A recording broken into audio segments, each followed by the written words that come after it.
The most beautiful endings are the ones left unfinished. It sounds like a contradiction, maybe even a cruel one, because deep down, everyone wants a perfect ending, a story that closes with glory, with a final moment where the main character walks away into the light, carrying everything they've earned. But reality doesn't always work that way. Sometimes it's the imperfect endings, the broken moments, the cracks in the story that stay with us the longest. Because when something is too perfect, it ends. But when it's unfinished, it lives on. In questions, in what-ifs, in that quiet feeling of something that could have been different, but never will. The night of July 9th, 2006 in Berlin was exactly that kind of story. At the center of it stood Zinedine Zidane. Not just a footballer, but an artist nearing the final chapter of his career. The 2006 World Cup was never just another tournament for Zidane. It was his farewell. He had already announced that he would retire After the competition. At 34, he was no longer the physically dominant player of his younger years. But there was something he had never lost, the ability to control a football match in a way very few players in history ever could. And in that tournament, he was extraordinary.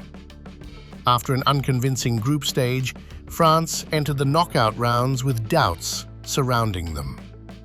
Then came Brazil, the defending champions, filled with superstars like Ronaldinho, Ronaldo, and Kaká. A team many believed would win it all. And Zidane took that belief apart. That night, he didn't just play football, he conducted it. Every touch, every pass, every movement carried a calm authority that felt almost unreal. The Brazilian players, used to dominating games themselves, suddenly became the ones chasing. Zidane didn't need speed. He didn't need strength. He only needed the ball. And somehow, time seemed to slow down around him. France won 1-0. But the score didn't matter. That performance became one of the greatest individual displays in World Cup history. At 34, Zidane was playing some of the best football of his life. And that made the final something more than just a match. It was the ending of a journey. The final between France and Italy began with tension hanging in the air. On one side, France, with Zidane as their leader. On the other, Italy, disciplined, pragmatic, and emotionally controlled, exactly as you would expect from them. In the 7th minute, Zidane stepped up to take a penalty. Most players would choose safety.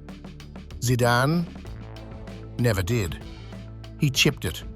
A Panenka. The ball floated, hit the crossbar, bounced down, and crossed the line. For a second, the world held its breath. For another, Zidane had scored in a World Cup final, in the most Zidane way possible. That was him, always doing things on his own terms. But football is never about just one man. in the 19th minute. Marco Materazzi, who would soon become part of something far bigger, rose to head in the equalizer. 1-1. Everything reset. From that moment on, the game changed. It became heavier, harder, more physical. Tackles came in stronger, shirts were pulled, words were exchanged. Words no one could hear, but everyone could feel. This was no longer just football. This was a battle. Time passed. 90 minutes ended. No winner. Extra time began. The place where legends are either crowned or tested to their limits. And Zidane came so close to writing the perfect ending. In the 104th minute, he rose for a header. The connection was clean, powerful, precise. It looked like the moment, the goal that would define everything. But Gianluigi Buffon saved it. A reflex, a miracle. And in that moment, It felt like the story was refusing to end the way it was supposed to, because the real moment was still coming. 110th minute. Nothing special on the surface, no attack, no urgency, just a quiet moment in a corner of the pitch that no one was watching closely. But something was happening. Materazzi pulled Zidane's shirt. Zidane turned. They exchanged words, maybe just a few, but sometimes a few words are enough. Zidane turned away. It looked over, but then he stopped, turned back, walked toward Materazzi, and in a moment, no one could have imagined. He drove his head into Materazzi's chest. Not accidental, not instinctive, deliberate. Materazzi fell. The stadium froze. No one understood what had just happened. The referee hadn't seen it. There was no VAR, just confusion, disbelief, silence. Then the decision came. Red card, Zidane was sent off. And just like that, everything changed. That moment wasn't just a sending off, it was the end.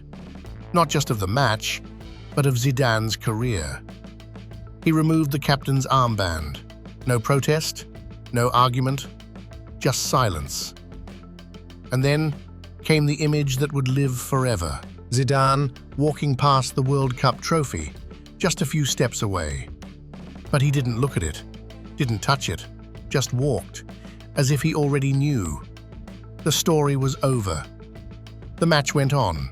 France entered the penalty shootout without their leader. Italy didn't hesitate. Trezeguet hit the crossbar. Italy won. World champions. But when people remember that final, they don't remember the trophy. They don't remember the penalties. They remember the headbutt. After the match, the biggest question wasn't who won, it was why. Zidane later admitted he had been insulted, something personal, something involving his family. Materazzi gave his own version. The exact truth? Maybe it doesn't matter, because what mattered was the emotion behind it. 110 minutes of tension, the biggest stage in football, the last match of a legendary career, a legacy being written in real time. And then, one moment, everything exploded. Zidane was never a reckless player, but he was emotional. And that same emotion, the thing that made him brilliant, also brought him down. The strange thing is, the world didn't turn against him completely. They didn't excuse it, but they understood. Because even the greatest players are still human. What if Zidane hadn't done it? Maybe France would have won. Maybe he would have ended his career with a perfect ending. Maybe the story would be different. But maybe it wouldn't have lasted this long, because perfect stories fade, but broken ones stay.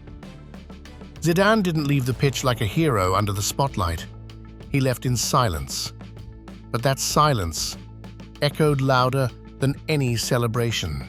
And maybe that's why that moment still lives on today. Not because of the headbutt itself, but because it reminds us of something deeper, that even a genius, in the final moments of his career, can still lose to his own emotions.